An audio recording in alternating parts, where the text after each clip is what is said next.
Dans l'assemblée des saints, assoiffé je me tiens, que ton onction descende sur moi. Conscient que mon destin est dans le creux de ta main, que ton onction descende sur moi. Je suis disposé, assoiffé, que ton onction descende sur moi. Je suis disposé, assoiffé, que ton onction descende sur moi.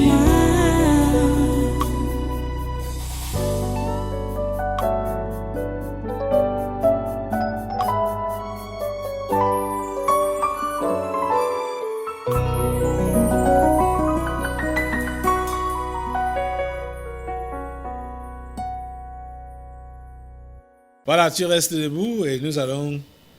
et tu prends ta Bible. Nous allons maintenant passer au message du jour. Prends ta Bible.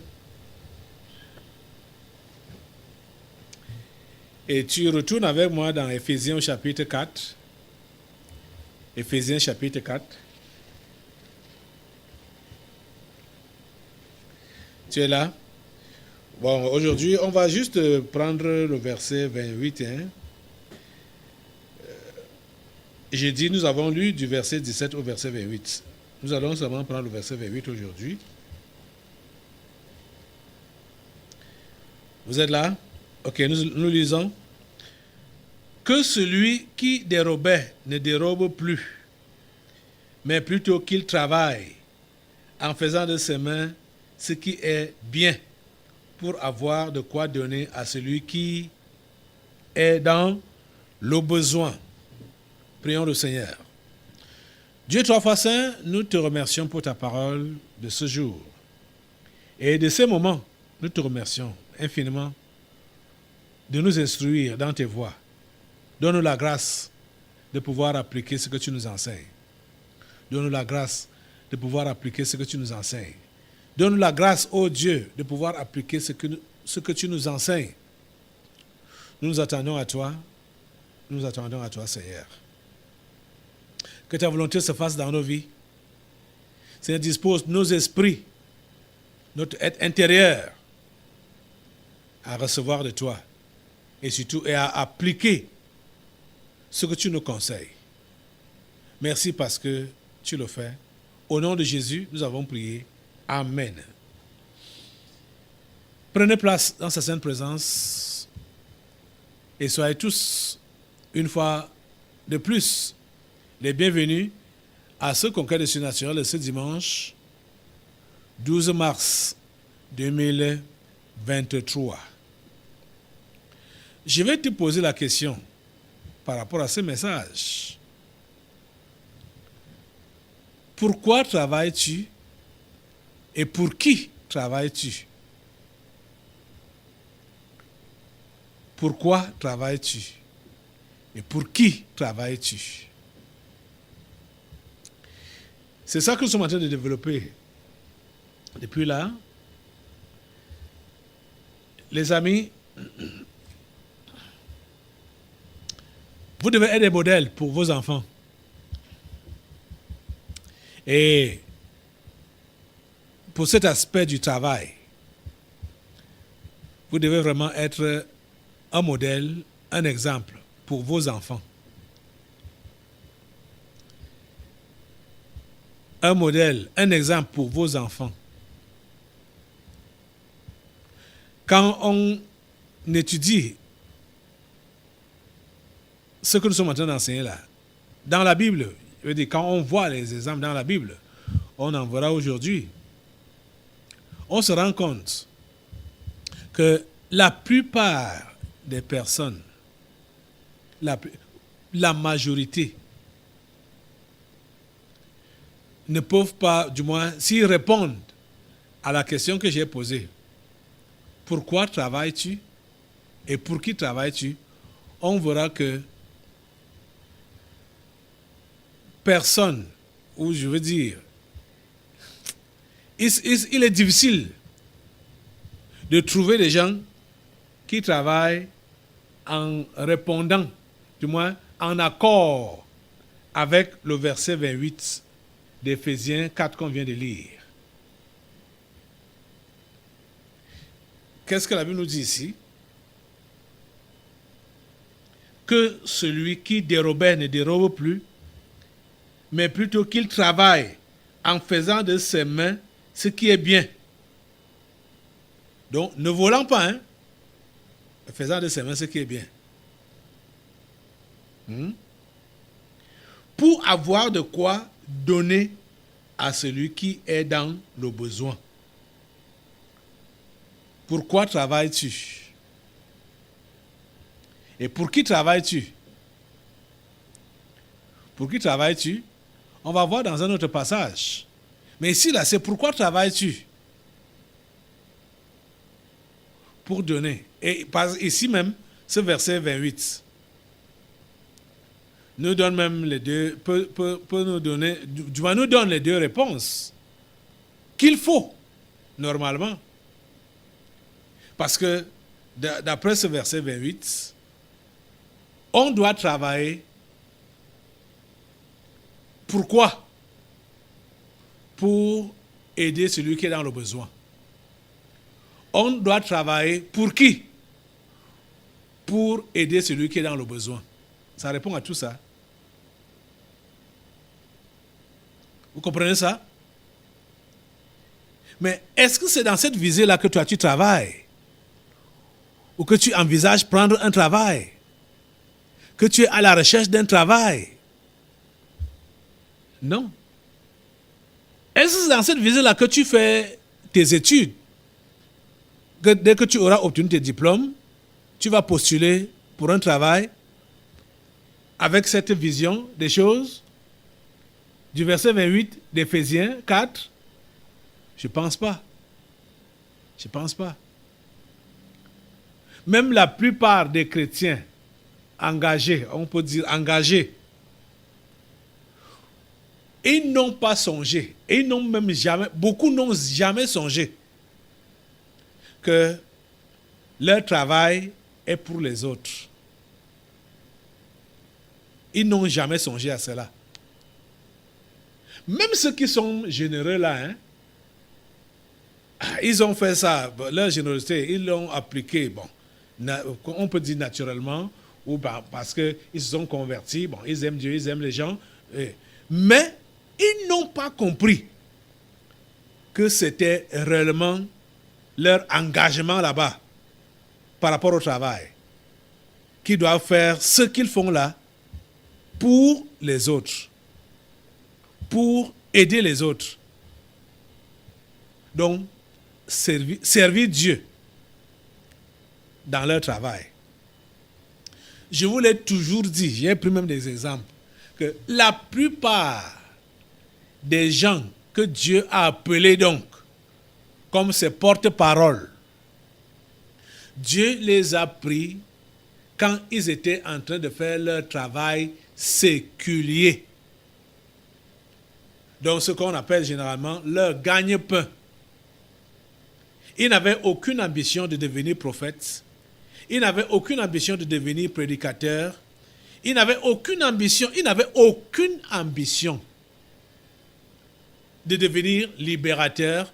Ils n'avaient pas cette ambition-là. Ou s'ils avaient eu ça auparavant, comme Moïse. Moïse avait eu l'ambition de devenir libérateur. Mais quand il a senti la mort tout près de lui, il s'est rétracté, il s'est retiré, il a fui. Il a fui. Quand Dieu se révèle encore à lui, à Moïse, pour l'envoyer donc faire ce qu'il avait songé faire 40 ans auparavant, Moïse n'est plus prêt à y aller. Moïse n'était plus prêt. Il était maintenant au service d'un prêtre païen. Il était son berger quand Dieu l'appelle. Il était en plein boulot quand Dieu l'appelle. Ça, c'est, bon, on peut dire, le premier prophète historique. hein, Moïse. Et le reste des prophètes, ou la suite des autres des prophètes, Dieu les appelait quand ils étaient en train de faire leur travail séculier, sans être avisés, sans être avertis. Rappelez-vous d'Élisée. Quand Élie a été envoyé vers Élisée, il a trouvé Élisée où? Au champ, en train de travailler. En train de travailler. C'est là qu'Élie l'appelle. Vous voyez? Les apôtres, les quatre là, Pierre, André, Jean, surtout Pierre, Jean, Jacques, ils étaient où? Ils étaient à la pêche. Ils étaient à la pêche quand le Seigneur les a vus et les a appelés. Ils étaient dans leur travail. La plupart, je dirais tous, ce n'est pas seulement la plupart, parce que Dieu n'appelle pas les paresseux. Qu'ils vont faire quoi? Vous allez voir que Jésus a donné une parabole dans les évangiles. Dans l'évangile de Luc, par exemple, au chapitre 19, Jésus donne cette parabole et vous allez vous rendre compte que le patron-ci a fait l'erreur de donner son argent aux paresseux. Et on se rend compte que les paresseux sont majoritaires dans cette parabole que Jésus-Christ a donnée. Dans Luc 18. Tu peux commencer déjà à ouvrir dans Luc 18 là. Les paresseux sont les plus nombreux. Les méchants sont les plus nombreux. Les irresponsables sont les plus nombreux. Waouh! Allons, prenons la lecture de Luc 19 là, à partir du verset 11. Vous êtes là? Luc 19 à partir du verset 11. Ils écoutaient ces choses et Jésus ajouta une parabole parce qu'il était près de Jérusalem et qu'on croyait qu'à l'instant le royaume de Dieu allait paraître. Il dit, verset 12, il dit donc, un homme de haute naissance s'en alla dans un pays lointain pour se faire investir de l'autorité royale et revenir ensuite. Il appela 10 de ses serviteurs, leur donna 10 mines et leur dit, faites-les valoir jusqu'à ce que je revienne.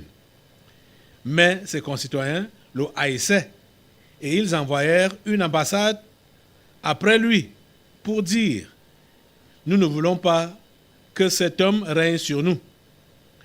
Lorsqu'il fut de retour, après avoir été investi de l'autorité royale, il fit appeler auprès de lui les serviteurs auxquels il avait donné l'argent, afin de connaître comment chacun l'avait fait valoir. Le premier vint et dit, Seigneur, ta mine a rapporté 10 mines. Il lui dit, c'est bien, bon serviteur, parce que tu as été fidèle en peu de choses, reçois le gouvernement de 10 villes. Le second vint et dit, Seigneur, ta mine a produit 5 mines. Il lui dit, toi aussi, sois établi sur 5 villes.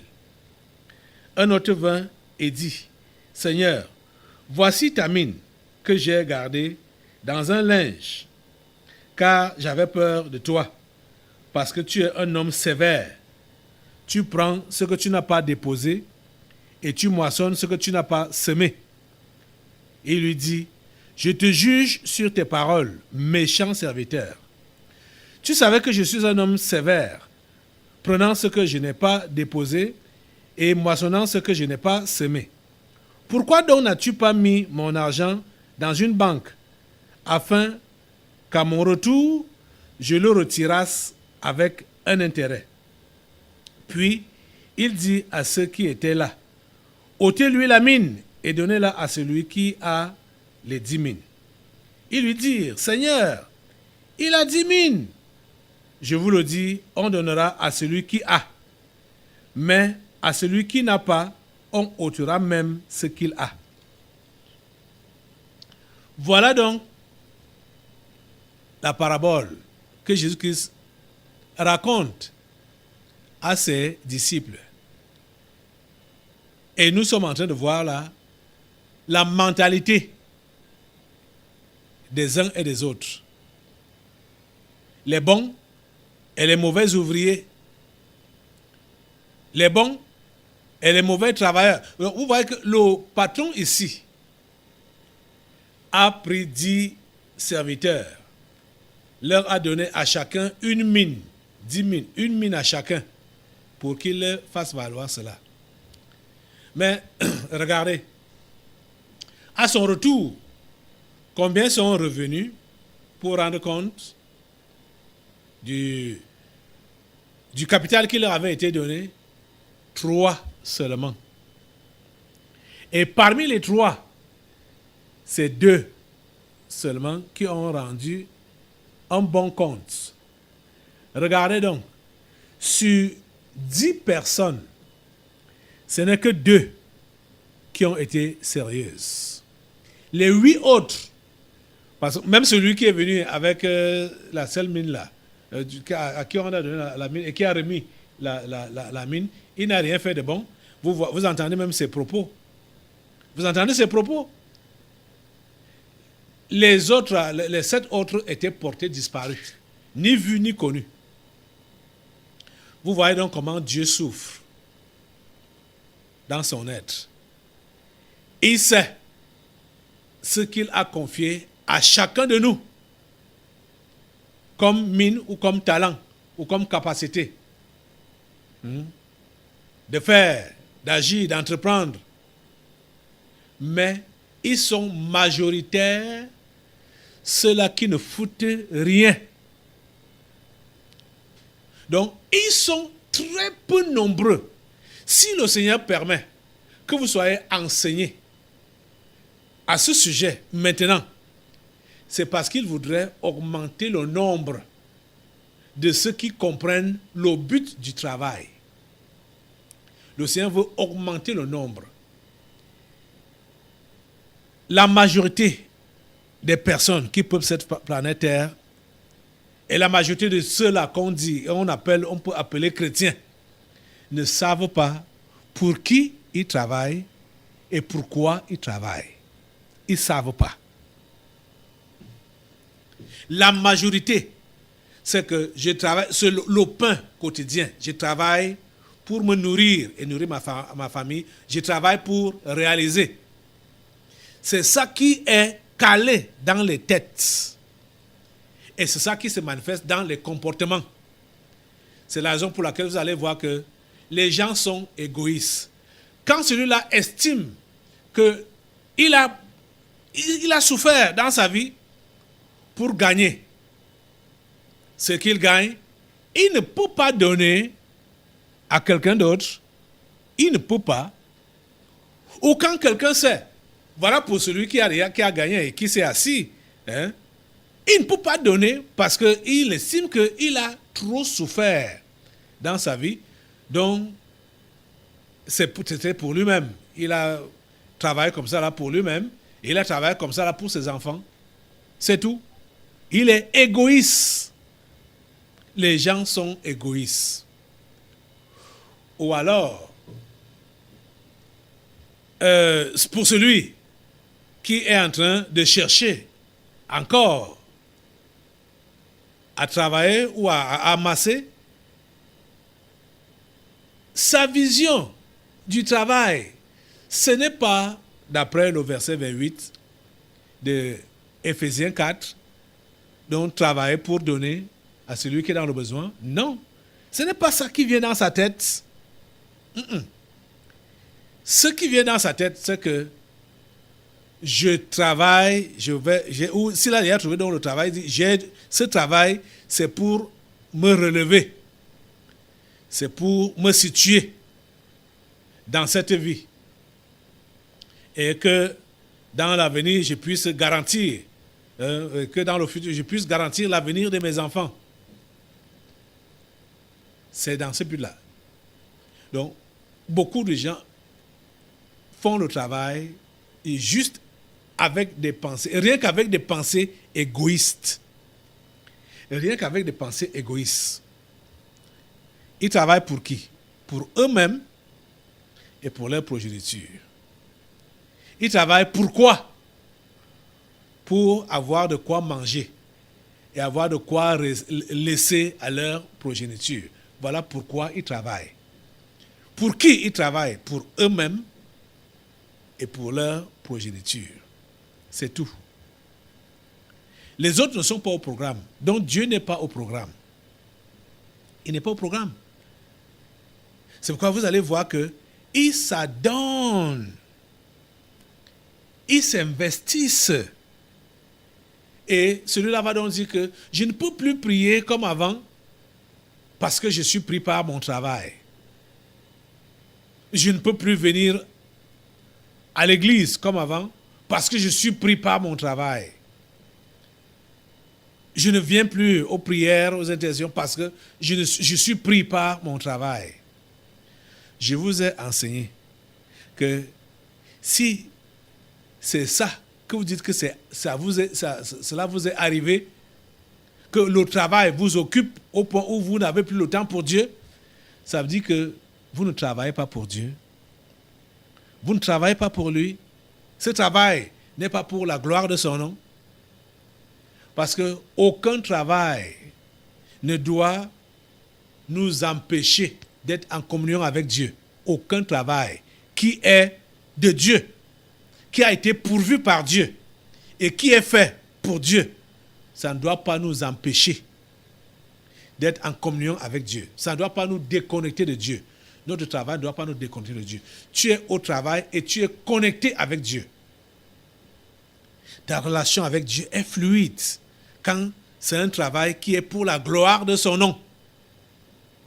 Et quand tu connais le but de ce travail-là, tu sais pour qui tu travailles, tu sais pourquoi tu travailles, tu ne pourras pas être déconnecté de ta source. Tu comprends, non? Quand on parle de travail, même les élèves, les étudiants, votre travail maintenant, là, c'est étudier, c'est apprendre. Tu ne vas pas me dire que c'est parce que tu apprends, tu as beaucoup de devoirs, beaucoup de travail, beaucoup à chercher, beaucoup de recherches à faire, que tu n'es plus connecté à Dieu. Tu fais donc ces recherches-là pour qui? Tu veux soutenir cette thèse-là pour qui? Pourquoi? Et pour qui? Tu veux quoi? Qu'est-ce que tu veux? Qu'est-ce que tu veux? Pour qui est-ce que tu fais cette thèse-là? Ou ce mémoire-là? Tu fais ça pour qui? Et tu fais ça pourquoi? Si tu ne peux plus avoir le temps pour Dieu, tu ne peux plus prier, tu ne peux plus lire ta Bible. Tu ne peux plus lire ta Bible. Il y a certains, oh mon Dieu, il ne peut plus lire sa Bible. Aïe. J'ai appris d'un certain serviteur de Dieu que quand il avait beaucoup à faire, beaucoup de travail à faire, c'est en ce temps-là qu'il passait beaucoup de temps dans la prière. Quand on lui demande, mais pourquoi est-ce que tu pries beaucoup comme ça? Tu n'es pas vite sorti aujourd'hui, tu es toujours enfermé. Il dit, c'est parce que j'ai beaucoup de travail. Or, aujourd'hui, les gens s'excusent parce qu'ils ont... les gens s'excusent quand ils ont beaucoup de travail, ils s'excusent pour ne pas beaucoup prier. J'ai beaucoup de travail, donc je ne peux plus beaucoup prier. J'ai beaucoup de travail, je ne peux pas lire ma Bible. Ah, tu fais ce travail-là pour qui? Hey, Seigneur, tu fais ce travail-là pour qui? Pourtant, voici le conseil qui nous est donné. Dans la Bible, dans Josué au chapitre 1, verset 8, que ce livre de la loi ne s'éloigne point de ta bouche. Médite-le jour et nuit, pour agir fidèlement selon tout ce qui est écrit, c'est alors que tu auras du succès dans tes entreprises, c'est alors que tu réussiras. Ah! Dieu nous promet la réussite et le succès quand nous ne nous éloignons pas de sa parole. Mais toi, tu fais des mois et des mois sans lire ta Bible parce que tu dis que tu as beaucoup à faire. Tu as beaucoup de devoirs, beaucoup de leçons, tu as beaucoup à écrire, beaucoup de recherches à faire. C'est pourquoi tu ne peux pas lire ta Bible. C'est pourquoi tu ne peux pas écrire. C'est pourquoi tu ne peux pas prier. Tu vois que tu as échoué dans ta chrétienté. Tu as échoué. La première des choses que tu dois faire, c'est arranger ta relation avec Dieu. Tu dois être connecté avec Dieu. Ce que tu fais là comme travail, ayant mis Dieu de côté, tu as mis la prière de côté, tu as mis la lecture de la Bible de côté, tu as mis même le témoignage de côté, l'évangélisation, tu as mis ça de côté parce que tu ne veux pas des ennuis, tu veux te concentrer sur ton travail. Mon ami, tu n'es plus avec Dieu, tu as rétrogradé. Et ce que tu fais là, tu fais ça pour toi-même. Tu comprends ça? Revenons sur ces 10 personnes à qui le patron a donné une mine pour aller faire valoir. Sur 10, 2 seulement ont fait valoir.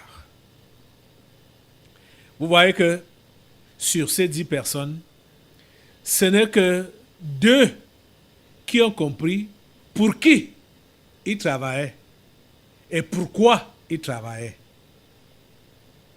Ils ont compris qu'ils travaillaient pour leur patron.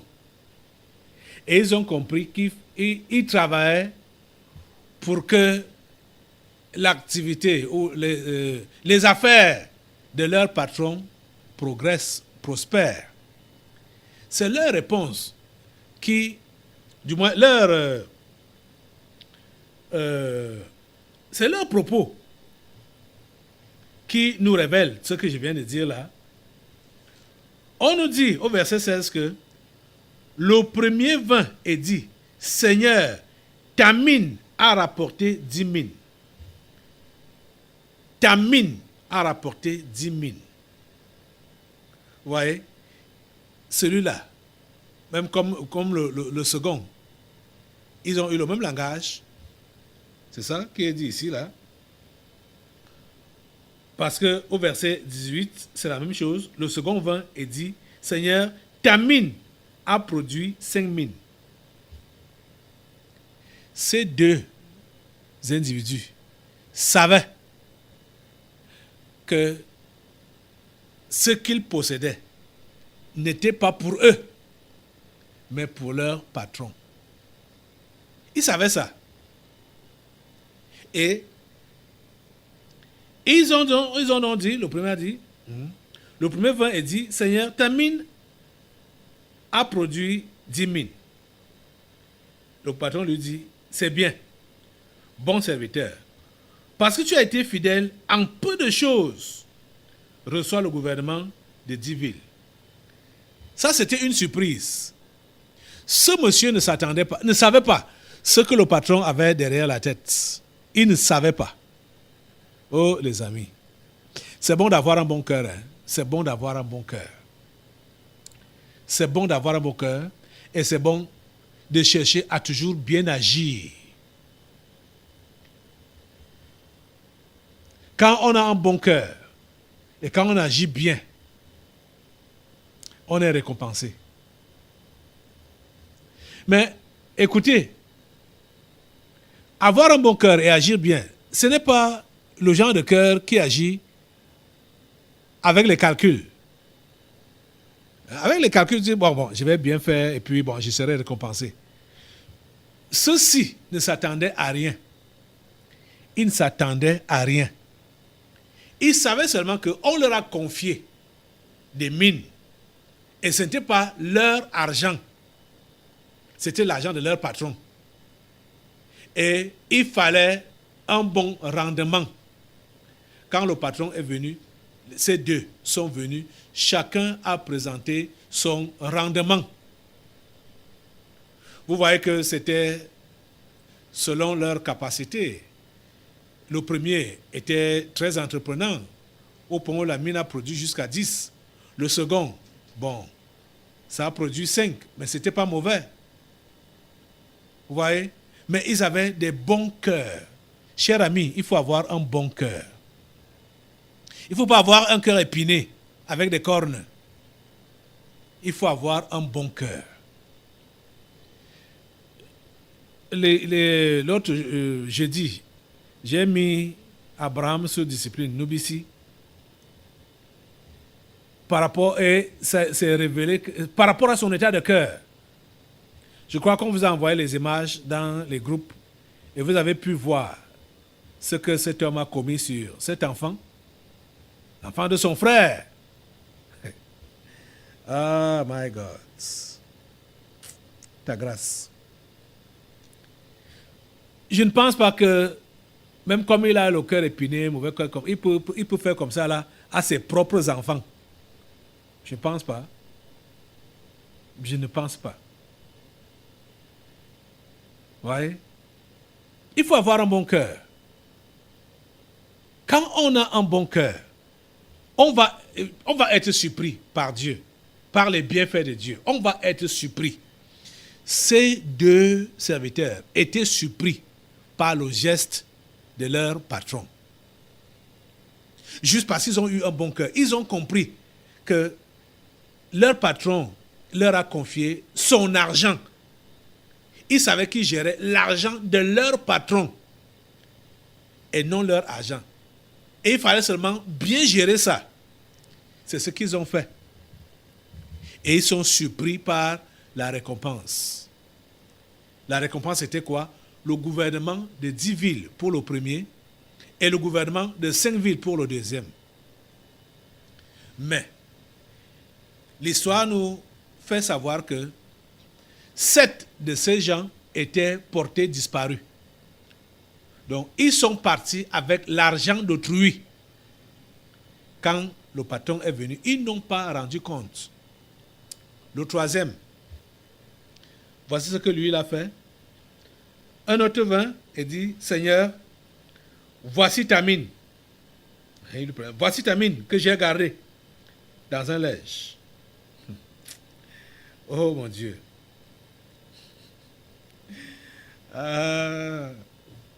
Voici ta mine que j'ai gardée dans un linge, car j'avais peur de toi, parce que tu es un homme sévère.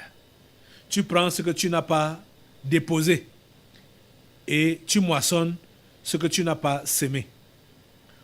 Quand vous entendez les propos de ce type, vous comprenez qu'il savait très bien la raison pour laquelle on lui a donné la mine.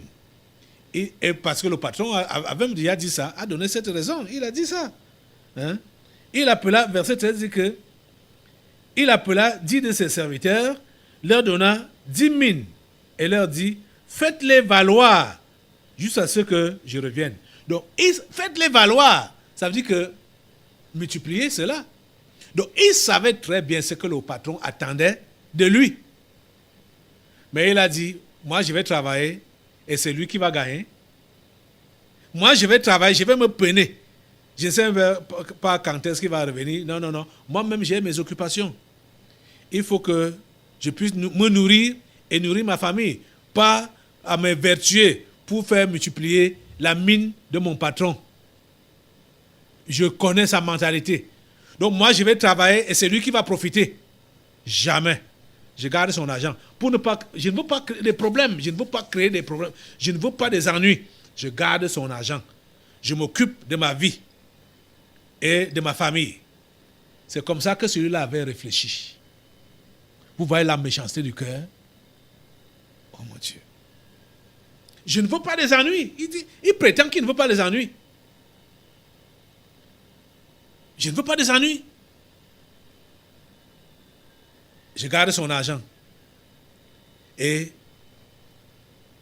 je m'occupe à faire ce qui va me faire nourrir et faire nourrir ma famille. C'est tout. Je ne veux pas vraiment je ne veux pas des problèmes. Oh mon Dieu. J'avais peur de toi parce que tu es un homme sévère.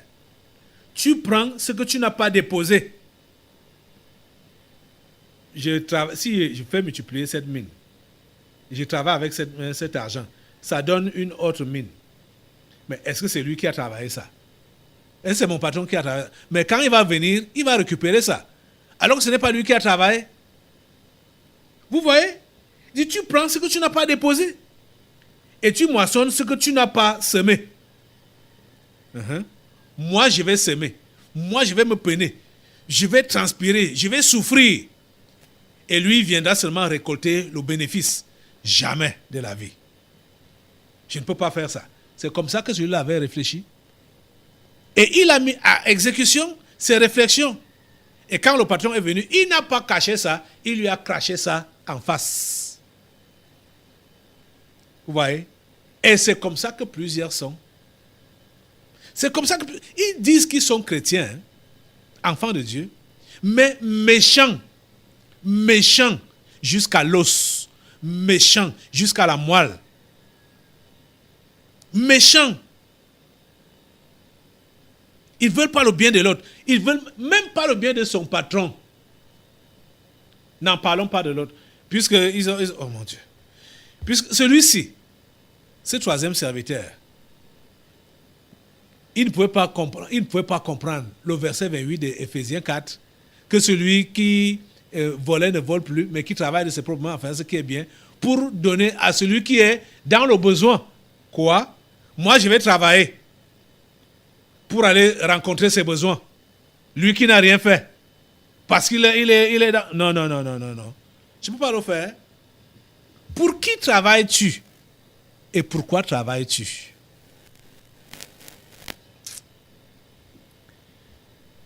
Chrétien, le Seigneur est Dieu de grâce, hein? Je vais le redire. Vous êtes en train de constater vous-même qu'ils sont peu nombreux qui travaillent avec la pensée de faire du bien aux autres. Ils sont peu nombreux. Dans la parabole de Jésus, c'est 2 sur 10. 2 sur 10. Et vous savez que cette histoire n'est pas souvent enseignée. Ça, c'est le domaine du travail n'est pas souvent enseigné dans les églises. Même qu'on appelle les églises de réveil, ce n'est pas souvent enseigné. Ça veut dire que très peu comprennent. Ils sont très peu qui comprennent le but du travail. Pourquoi travailler et pour qui travailler? Très peu. Et si Dieu permet que nous puissions aborder ce sujet-là, c'est parce qu'il voudrait que le nombre augmente, le nombre de ceux-là qui comprennent le but du travail ou les raisons du travail. Dieu veut que vous soyez nombreux. Dieu veut que nous soyons nombreux et que nous puissions faire son travail. Vous voyez qu'il a donné cette parabole en parlant de celui-là qui devait se faire investir de l'autorité royale. C'est lui-même, c'est Jésus, qui allait se faire investir de l'autorité royale. Il va revenir pour nous demander les comptes. Quels sont les comptes que vous allez lui rendre? Regardez donc que nous avons une assemblée de 10 membres. Et de tous ces 10-là, il n'y aura que 2 qui pourraient. Espérons même qu'il y avait même 1 ou 2 personnes ici. Qui comprend réellement le but du travail. Parce que je suis convaincu que plusieurs ne comprennent pas, n'ont pas compris. Je parle ici, au tabernacle. Ont compris le but du travail. Ils ne sont pas nombreux qui ont compris ça. Avant qu'on ne commence à enseigner, je dis bien, avant qu'on ne commence à enseigner, ils sont pas, Je ne sais pas s'il y a même quelqu'un là. Comprendre pour qui il travaille, pourquoi il travaille. Vous vous rappelez, ici un jour, comme j'ai posé la question à ma femme quand elle a ouvert la boutique, je lui ai demandé pourquoi as-tu ouvert cette boutique? Vous voyez? Parce que je savais qu'elle ne comprend même pas. Elle ne comprend pas le but de ces investissements. Elle ne comprenait pas le but du travail, les raisons du travail. Pourquoi tu fais ce que tu fais là? Pourquoi tu as pris ce travail? Pourquoi tu as acheté le taxi? Pourquoi tu as pris cette... Pourquoi tu as ouvert cette entreprise? C'est pour quelle raison? Pourquoi tu fais ça? Je dis que beaucoup de chrétiens ne comprennent pas ou ne comprenaient pas. Je préfère dire comme ça. J'espère que vous êtes en train de comprendre maintenant là. Beaucoup ne comprenaient pas pourquoi ils étaient lancés dans des activités dans lesquelles ils se sont lancés. Ils ne savaient pas les raisons, ils ne connaissaient pas les raisons fondamentales. Je voudrais, au mieux, le Seigneur voudrait vous recadrer. Le Seigneur voudrait vous recadrer. Il faut que vous compreniez réellement ce que vous êtes en train de faire. Ce que vous êtes et quel est le but de votre activité, de votre travail, de votre entrepreneuriat. Vous devez comprendre les raisons fondamentales. Si ça ne cadre pas avec Dieu, vous allez comprendre que, vous allez voir que vous allez vous investir dedans et vous déconnecter de Dieu. Parce que vous avez d'autres raisons pour lesquelles vous faites cet investissement-là, ou vous faites ce travail-là. Mais si vous comprenez le but pour lequel vous faites ce travail ou cet investissement, c'est là que vous serez réellement une bénédiction pour Dieu d'abord. Et ici, on comprend avec la parabole que Jésus a donnée qu'il y a même les retombées auxquelles on ne s'y attendait pas. Quand on a bien travaillé, quand on a travaillé avec un bon cœur, on est récompensé. Le Seigneur s'attend à ce que ce soit ça. C'est pour cela qu'il a enseigné, c'est pourquoi il a donné ces exemples. C'est pour nous servir, pour nous éveiller. Vous voyez? Vous voulez le positionnement dans la vie. Vous voulez le positionnement dans la société. Vous êtes en train de courir comme les païens. Le texte qu'on a lu jeudi, on a juste pris le dernier verset aujourd'hui, nous fait savoir que on ne doit pas avoir les mêmes mentalités que les païens. Vous comprenez? Et dans ce domaine du travail, on ne doit pas avoir les mêmes mentalités que les païens.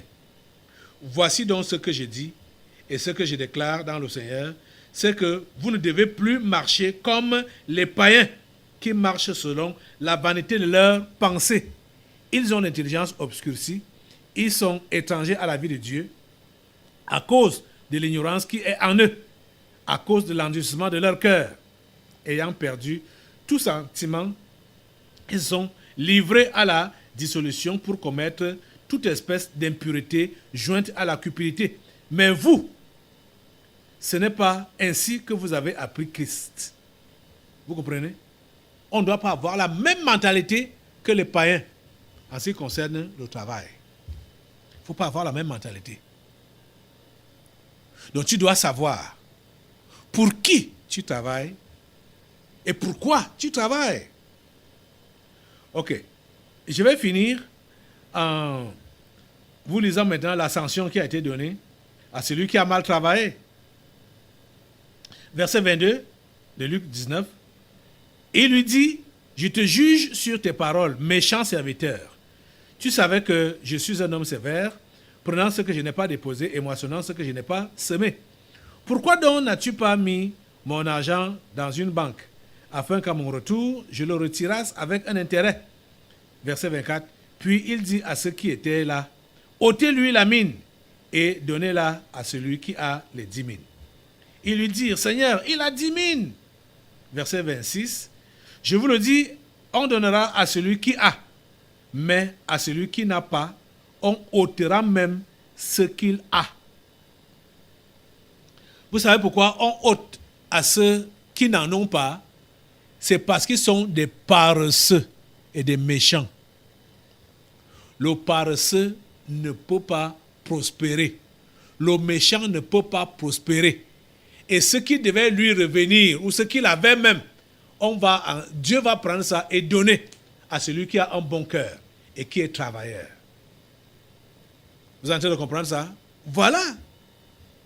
Voilà l'exemple.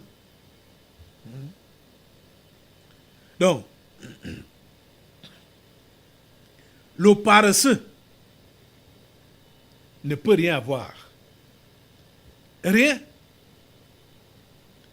Et vous voyez que l'histoire de paresse, quand on voit dans ce texte, ce n'est même pas que la personne est faible. Hein.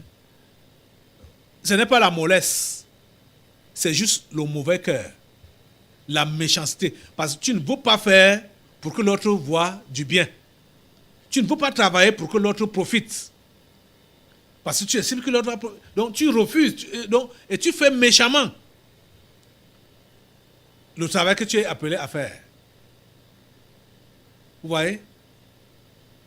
C'est pas que, bon, ça le dépasse à soulever, ça dépasse à faire, machin. Non, non, c'est à partir du cœur. Et c'est le cœur qui motive. Ou c'est le cœur qui décourage. Te dit, ne fais pas. Tu gagnes quoi dedans? Tu vas gagner quoi dedans? Ne fais pas. Et vous allez voir, ce message-là est répandu dans tout le corps. Et certains personnes vont même dire que je suis malade. Physiquement, il va dire que je suis malade. Je ne peux pas. Vous allez voir que ce sont les personnes qui sont toujours malades. Toujours. Il va dire je suis malade. Parce que le cœur a dit que tu fais ça même, tu gagnes quoi dedans? Hein? Tu travailles pour l'autre, tu travailles pour que les autres profitent. En même temps, le palu vient. En même temps, hein, les maux de ventre. En même temps, je suis malade. Quelle maladie? Que Dieu vous donne la grâce de comprendre qu'il faut avoir un bon cœur. Tu dois savoir pour qui tu travailles et pourquoi tu travailles. Toi alors, tu as trouvé, depuis que tu existes, que tu travailles pour qui et pourquoi. Maintenant, on veut t'orienter vers la bonne direction. Pour que tu saches que tu dois travailler pour Dieu et pour Dieu. Tu comprends? Ou encore, pour l'homme et pour Dieu. Quand je dis pour Dieu et pour Dieu, parce que quand tu travailles pour l'homme, tu travailles pour Dieu. Donc tu dois travailler pour Dieu et pour Dieu. Tu travailles pour l'homme et pour Dieu. C'est ce que j'avais à te dire aujourd'hui. Lève-toi sur tes deux pieds et demande à Dieu la grâce d'avoir un bon cœur. Qui sait donc ou qui applique le but du travail, qui est de travailler pour Dieu et pour Dieu. C'est-à-dire travailler pour l'homme et pour Dieu. Seigneur, s'il te plaît, donne à ces enfants la compréhension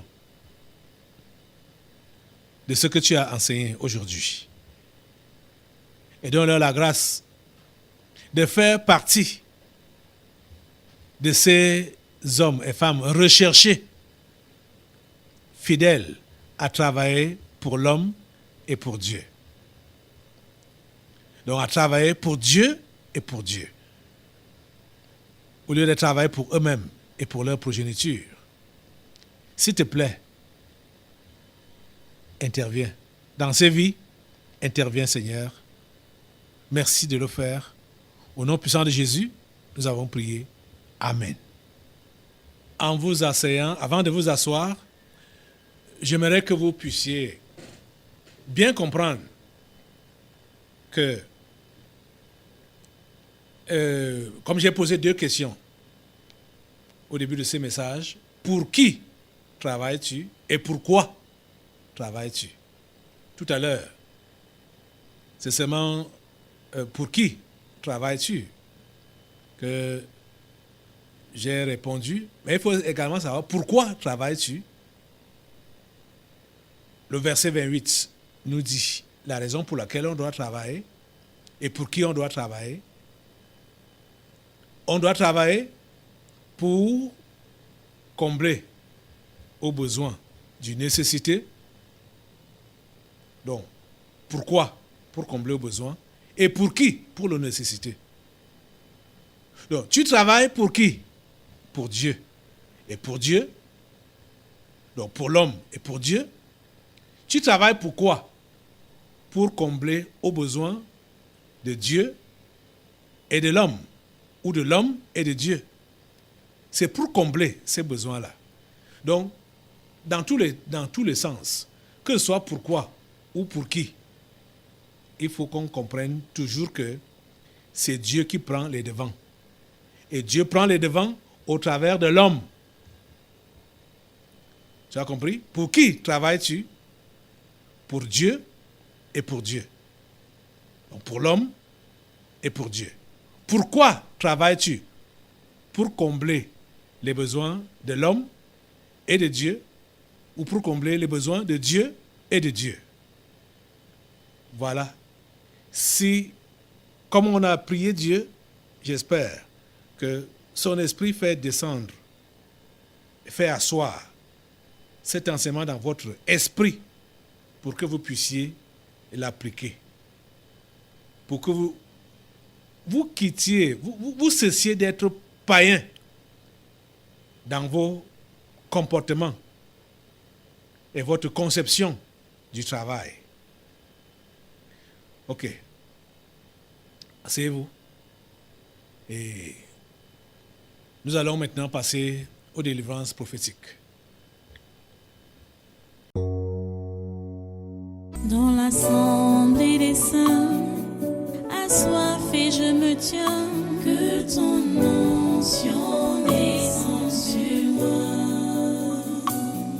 Conscient que mon destin est dans le creux de ta main, que ton onction descende sur moi. Je suis disposé, assoiffé,